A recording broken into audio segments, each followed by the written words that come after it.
Shalom, selamat pagi, selamat bertemu kembali dalam program kita membaca Alkitab setiap hari.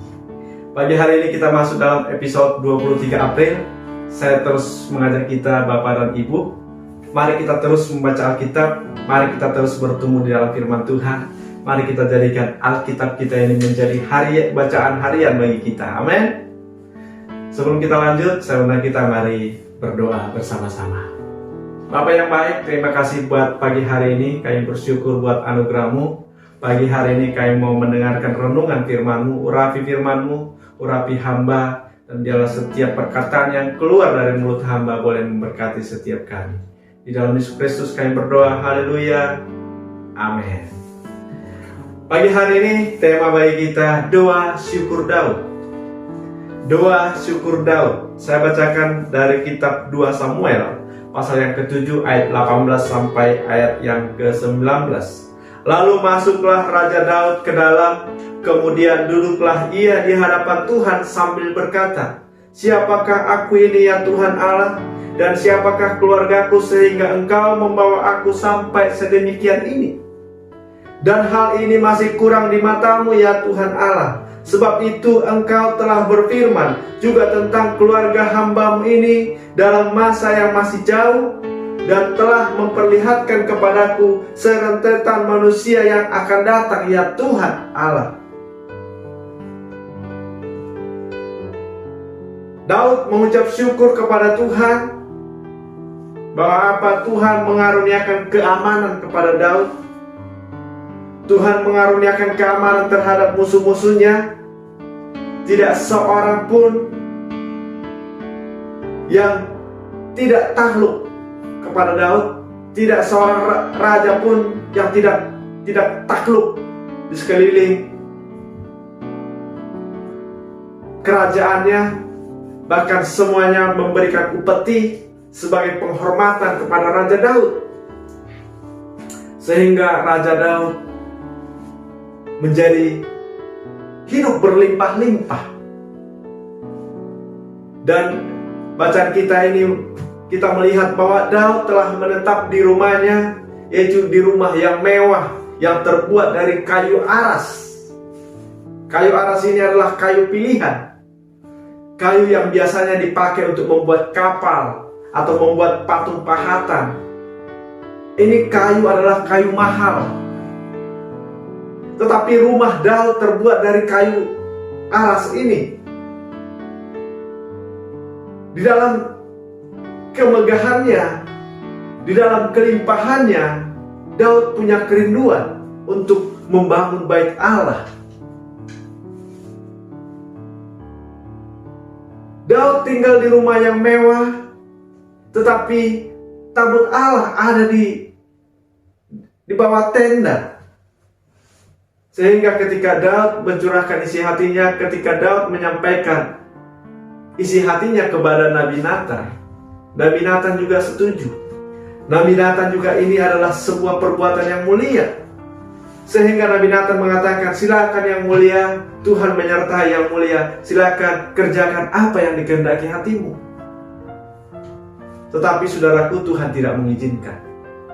Tuhan tidak mengizinkan Daud membangun rumah baginya.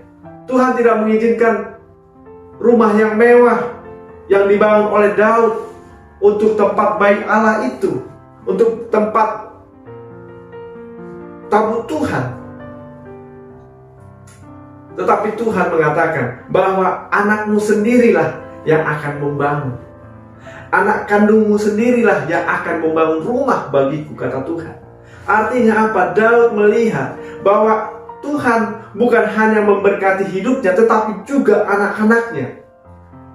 Inilah yang menjadi doa syukur Daud. "Siapakah aku ini Tuhan, sehingga Engkau memperhatikan aku? Bahkan bukan hanya aku, tetapi keturunanku juga Engkau perhatikan. Siapakah aku ini ya Tuhan Allah?"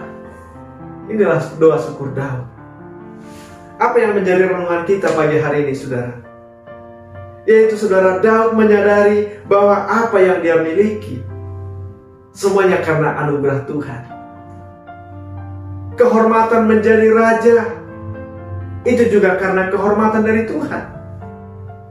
keamanan yang dia miliki. Semua raja-raja takluk kepadanya, semua memberikan upeti. Itu juga karena anugerah Tuhan.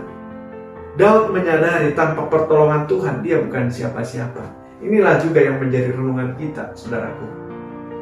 Tanpa pertolongan Tuhan kita bukan siapa-siapa. Tanpa campur tangan Tuhan kita tidak bisa berbuat apapun. Tanpa pertolongan Tuhan kita ini tidak akan bisa menjadi berkat. Inilah yang disadari Daud. Dan inilah juga yang harus kita sadari sebagai orang yang percaya. Apa yang kita miliki, termasuk keselamatan yang kita miliki, bukan karena perbuatan baik kita.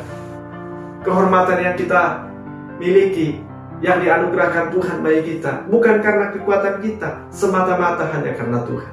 Inilah yang disadari Daud. Mari kita juga menyadari hal ini. Amin. Yang kedua, saudara, bahwa Daud ini percaya janji Tuhan, bahwa keturunannya pun akan dipelihara Tuhan. Dia sangat percaya akan janji Tuhan. Walaupun pada saat itu keturunannya yang menjadi raja itu belum lahir, tetapi Tuhan sudah beritahukan kepadanya bahwa anakmu sendiri yang akan membangun bait Allah.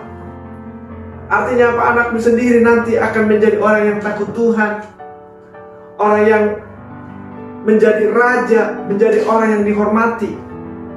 Dan kalau kita melihat selanjutnya, saudara, benar bahwa Daud digantikan oleh anaknya Raja Salomo, raja yang penuh hikmat, raja yang dihormati oleh siapapun, bahkan menjadi teladan, menjadi sumber hikmat bagi raja-raja yang lain. Tuhan percayakan janji Tuhan. Dan bahkan, saudaraku, Tuhan juga berjanji kepada setiap orang yang percaya bahwa hidupnya akan diberkati Tuhan. Bahkan anak cucunya tidak meminta-minta roti. Ini juga disaksikan oleh Daud. Daud berkata, dulu aku muda, sekarang aku sudah menjadi tua. Aku tidak pernah melihat orang yang takut Tuhan, anak cucunya meminta-minta roti. Ini janji Tuhan bagi kita. Amin. Kita pegang janji Tuhan, bahwa keturunan kita pun akan dipelihara Tuhan, akan diberkati oleh Tuhan, akan perkasa di bumi. Mari kita membangun hubungan yang dekat, doa syukur kita kepada Tuhan. Kita mensyukuri hal itu. Amin. Daud mensyukuri hal itu, seolah-olah itu sudah terjadi. Dan kita juga mari lakukan itu. Yang ketiga, saudara, Daud walaupun sudah menjadi raja, dia tetap menyadari bahwa dia tidak punya kewenangan untuk mengatur Tuhan. Ketika Daud punya kerinduan hati untuk membangun bait Allah, Tuhan menolak. Tetapi anaknya sendiri yang akan membangun. Dia menjadi seorang raja yang dihormati di mana-mana. Dia harusnya bisa membuat satu keputusan. Seperti Raja Saul sebelum Raja Daud ini, saudara, dia membuat keputusan sendiri, yaitu ketika membakar korban kepada Tuhan, yang harusnya itu adalah pekerjaan Samuel sebagai nabi, tetapi itu dikerjakan oleh Saul sendiri. Dia melanggar, sehingga Tuhan undur daripadanya. Tetapi Daud tidak mau seperti itu. Otoritas yang dia miliki, dia tidak mau pergunakan untuk melanggar aturan Tuhan, melanggar kewenangan Tuhan. Tetapi dia tetap percaya bahwa kewenangan Tuhanlah yang harus terjadi. Dan Daud mengucap syukur atas semua itu. Daud mengucap syukur atas segala keputusan apapun yang dibuat oleh Tuhan. Mari kita bersyukur atas segala keputusan apapun yang Tuhan izinkan terjadi dalam hidup kita. Walaupun tidak sesuai dengan kehendak kita, mari kita belajar bersyukur. Amin. Demikian renungan kita pagi hari ini. Tuhan memberkati. Kita berdoa. Terima kasih Tuhan untuk pagi hari ini. Terima kasih buat renungan kami. Tuhanlah memberkati. Tuhan menolong firman-Mu hari ini. Di dalam Yesus Kristus kami berdoa. Haleluya. Amin. Selamat pagi, selamat beraktivitas. Tuhan Yesus memberkati kita. Shalom.